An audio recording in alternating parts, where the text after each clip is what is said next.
When you search for the fastest growing religion on the internet, you come across Islam.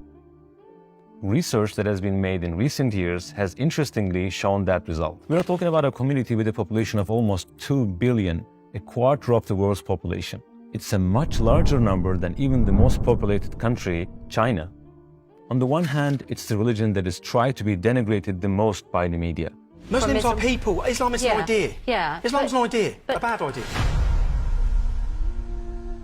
And on the other hand, it's the religion that people convert to the most. Isn't it strange? We have an interesting picture before us. People telling the story of how they became Muslims in every corner of the internet. Celebrities who declare that they have become Muslims day by day. For example, Andrew Tate has been mentioned a lot recently. Islam is beautiful, and I felt differently inside since I've converted, and I think it has the solutions to a lot of the problems we're facing in the world today. Former Dutch politician Joram van Klaveren. I decided to write an anti-Islam book, which started as an anti-Islam book, changed into this search for God, and it ended up me becoming a Muslim. Former rock star Cat Stevens, now known as Yusuf Islam. Because when I started reading the Quran, one of the things that just I woke up to was the Quran is full of directives to make you think.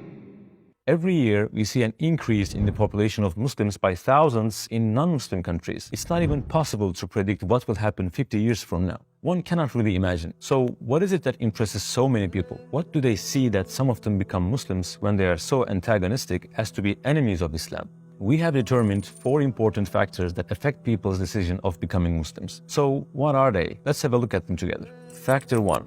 We have said above that Islam is the religion that is tried to be denigrated, undermined the most by the media. Despite all the defamation, the main reason for the new Muslims to convert to Islam is this. Those people managed to take the Quran and the Prophet ﷺ as references, not the media or the Muslims whose actions are not in line with Islam. They directly examined the life of the first student of the Quran and the person who practiced its decrees in the best way, the Prophet Muhammad ﷺ. The person they see is a person who gained the trust of even his enemies. He had been with them since he was born and was known for his trustworthiness, his high moral values above everyone else. Not once was he found to have lied. He was known as Al-Amin, meaning the trustworthy.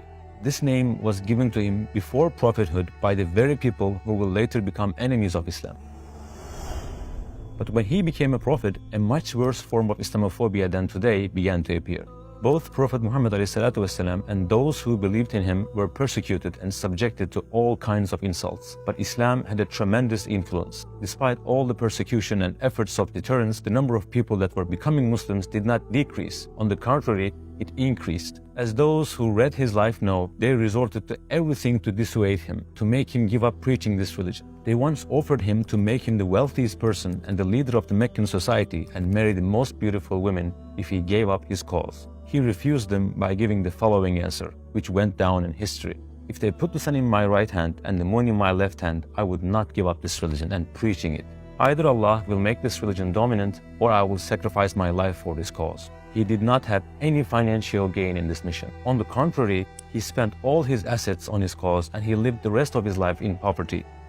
They sometimes tried to put nicknames such as liar, magician, impostor, and self-seeker for him so that people wouldn't believe him, but it didn't work. Because the attitudes and actions of the Prophet and everything in his life were obvious. He couldn't have been such a person. In the first years, a 3-year boycott was applied to him and the believers. When no one was allowed to sell them food, he lost his beloved ones and relatives. When he went to invite people in the region called Taif to Islam, he was stoned all the way and was drenched in blood. Other times, he even tied a stone over his stomach because of hunger. He experienced unparalleled hardships in his 23 years of prophetic life. When he went to conquer Mecca, where he had been persecuted, years later, he was humble enough to bow his head and be merciful enough to forgive those who had wronged him.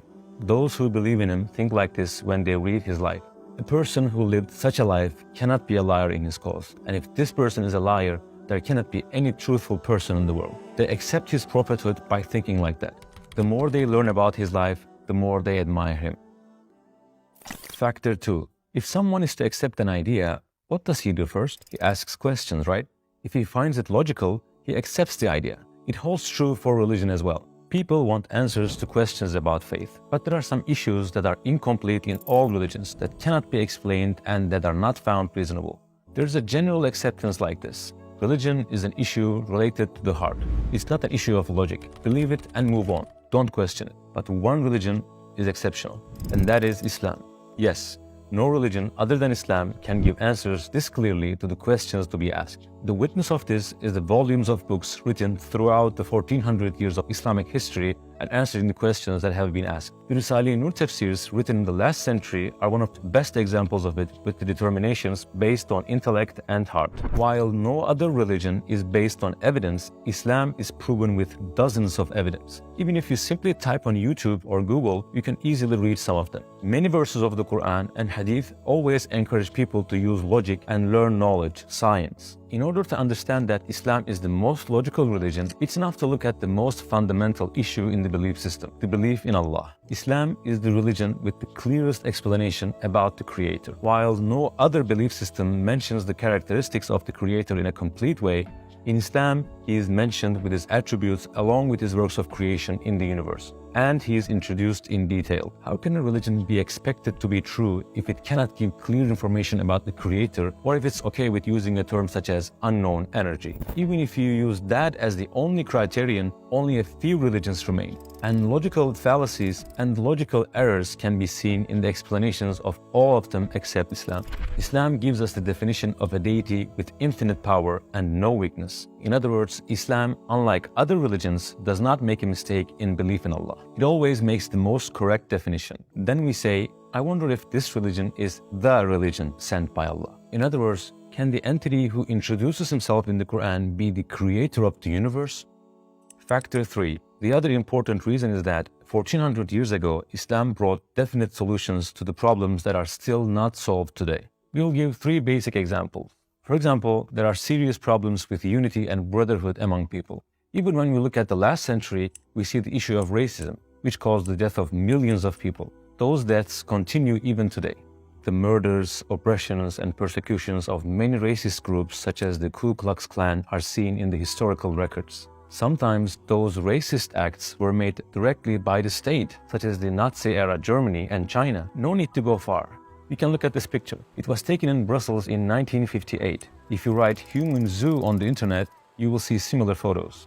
They keep African black people in cages and show them to people as if they are animals. Look at these people. Do they look like they are having a lot of fun? Isn't what they do to this kid humiliating enough? It's not just about Brussels. There were human zoos beginning from the 1900s until that time in the countries such as the USA, France, and Germany. But they are developed and civilized countries. They wouldn't do such things, right? Let's see how Islam, which they call backward, looks at the issue. O mankind, indeed we have created you from male and female and made you peoples and tribes that you may know one another. Indeed, the most noble of you in the sight of Allah is the most righteous of you. Indeed, Allah is knowing and acquainted.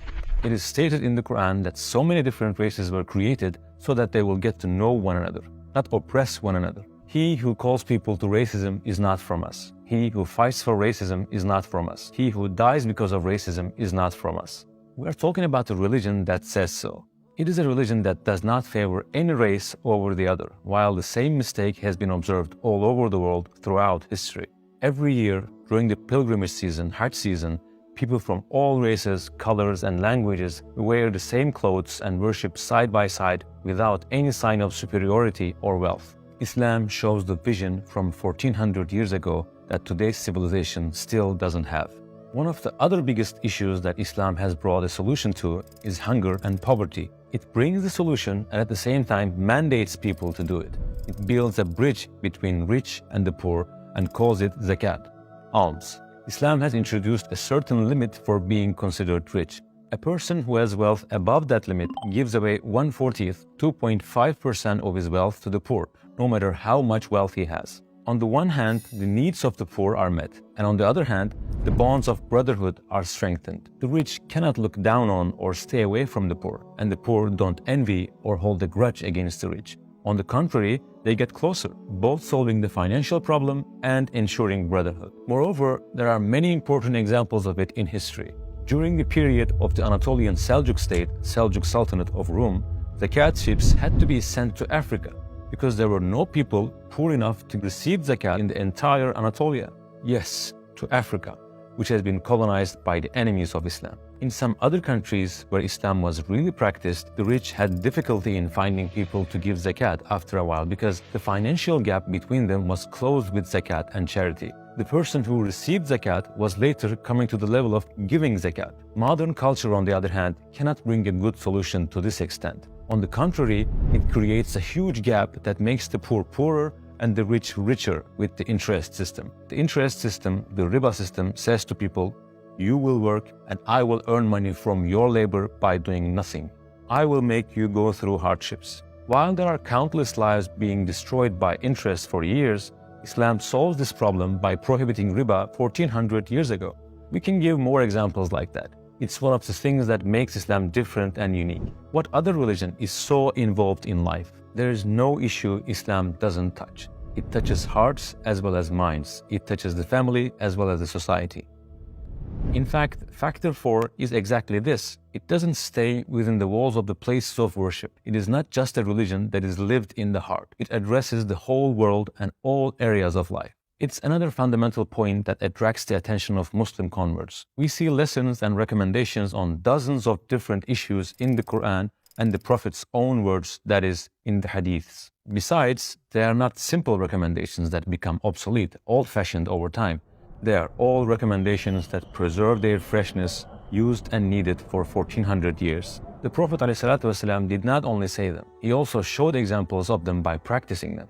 In what fields does he give lessons? Shall we have a look at some examples? Other than the issues of worship, all legal issues with enough details to run a state, learning knowledge, science and reasoning, trade and commerce, economy, state administration and diplomacy, communication with people, hospitality, being a good neighbor, friendship, taking care of relatives, marriage and family affairs, raising children, protecting and taking care of the orphans, helping the poor and needy, taking care of patients and patients' own motivation, sports, all the problems caused by the tongue, leadership and teamwork, cleaning in every detail, spiritual upbringing and maturity, history, and at the same time, the news given about the future that turn out to be true. We can list other areas as well. Do you know what the other interesting thing is? The period we are talking about is the 600s, and the people that are doing these is only one person. And that one person is someone who didn't even learn to read and write, as his friends and enemies witness. While one person can be a model for people in only a few areas, it is something unparalleled that an unlettered person can be a model in so many areas and address every era, every period. That's why the famous historian and astrophysicist Michael Hart, who wrote The 100, a ranking of the most influential persons in history, put the Prophet Muhammad ﷺ in the first place in his book.